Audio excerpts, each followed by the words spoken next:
Windows, the big one. The one your school computer definitely ran. Windows is the most widely used operating system on the planet, made by Microsoft, and it's been around since 1985. Yeah, 1985. Back then, it was basically just a pretty face on top of MS-DOS, nothing crazy. But over the decades, it evolved into something massive, with legendary versions like Windows 95, XP, 7, 10, and now Windows 11. What makes Windows so dominant? Flexibility. It runs on pretty much any PC or laptop brand you can think of. Gaming rigs, office machines, programming setups, you name it. And it's beginner-friendly enough that your grandma can figure it out. But, and it's a big but, Windows has some serious baggage. Those updates? Annoying. Sometimes intrusive, and occasionally they'll trap you in an infinite update loop that makes you question your life choices. Security is also a real concern because being the most popular OS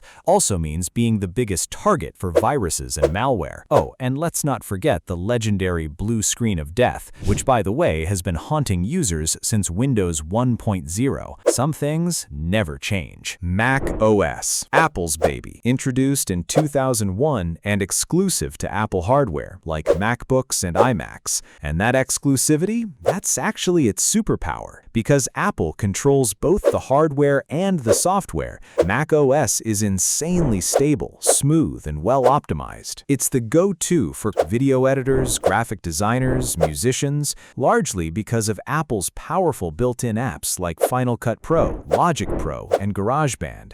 And if you're already in the Apple ecosystem with an iPhone or iPad, macOS makes syncing messages, calls, and files feel completely seamless. No forced, chaotic updates, fewer crashes, better battery life. Sounds great, right? Here's the catch. You have to buy Apple hardware, and Apple hardware is expensive, like painfully expensive. That alone is a deal breaker for a lot of people. Gaming is also a huge weak spot, because Mac devices lack DirectX and the kind of powerful GPUs you need for serious gaming. Some professional software either isn't available or comes in a limited version, so if you're a gamer or on a budget, macOS probably isn't your friend. Linux. This one's different. Unlike Windows or macOS, Linux isn't a single operating system. It's an entire family of operating systems called distros, short for distributions. It was created back in 1991 by a Finnish software engineer named Linus Torvalds, who basically wanted to make a free, open-source alternative to everything else out there. And free and open source means anyone can modify it, build on it, or create their own version of it. That's why there are so many distros. Some are designed for regular users, like Ubuntu and Fedora. Others are built for servers and professionals, like CentOS and Debian. Linux is lightweight, highly secure, and can run on older hardware that Windows would completely choke on. And it's absolutely everywhere in the professional world. The servers powering Google, Facebook, and even NASA systems run on Linux. But here's the honest truth. Linux is not for beginners. It's a completely different experience from Windows or macOS, and many distros rely heavily on text-based commands rather than nice graphical menus. Software compatibility is also a real issue because most mainstream apps and games are built for Windows or Mac, so you're constantly hunting for alternatives. Basically, unless you're a developer, cybersecurity professional, or just someone who enjoys a challenge, Linux might feel like learning a new language. ChromeOS. Developed by Google and launched in 2011, ChromeOS is a lightweight cloud-based operating system built around one idea: the internet is the computer.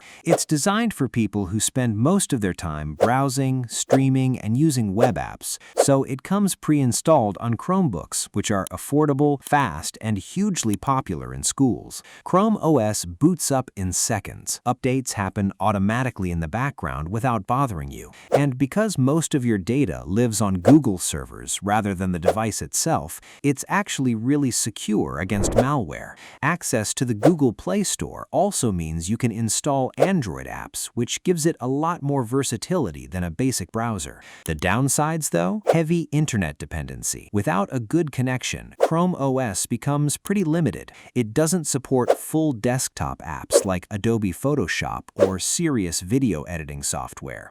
High-end gaming is basically off the table unless you use cloud gaming gaming, and heavy multitasking like running Photoshop and video editing simultaneously is nearly impossible. It's a great tool for specific use cases, but it's not trying to replace a full-powered computer. Android, open source, developed by Google, and the most popular mobile operating system in the entire world, used by Samsung, Xiaomi, and literally dozens of other brands. The beauty of Android is freedom. You can change themes, install third-party launchers, and customize almost every corner of the system. The Google Play Store has millions of apps and games, and Android phones come in every price range, from super affordable budget options all the way up to flagship powerhouses with top-tier specs. But it's not perfect. Not all Android devices get regular updates, which over time leads to slower performance and security vulnerabilities.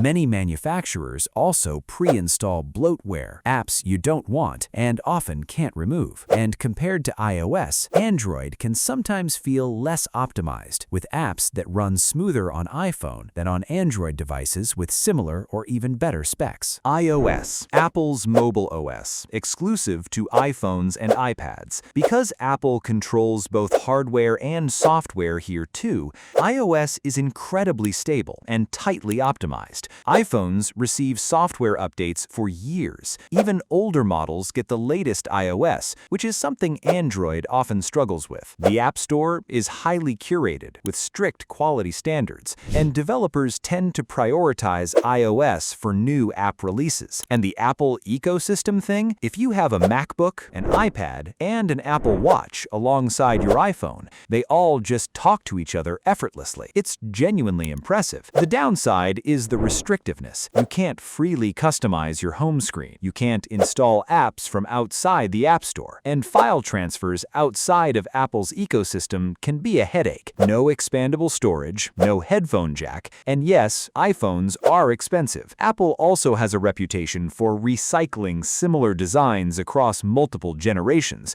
which some people find frustrating when they're paying premium prices. Unix. This is one of the oldest operating systems in existence, developed in the late 1960s at Bell Labs by AT&T. It was built as a multi-user, multitasking OS, primarily for servers and high-end computing. You're not going to find Unix on everyday consumer machines. It's used in massive corporate servers, banking systems, and scientific research. The National Weather Service, for example, uses Unix-based systems to process enormous amounts of meteorological data for weather forecasting, heavy, critical workloads. There's a reason everyday people don't use it, though. Unix is expensive, like $1,447 per user expensive. Yeah, not exactly a budget option. BSD, which stands for Berkeley Software Distribution. BSD is a family of operating systems that grew out of Unix, developed at the University of California, Berkeley back in the 1970s.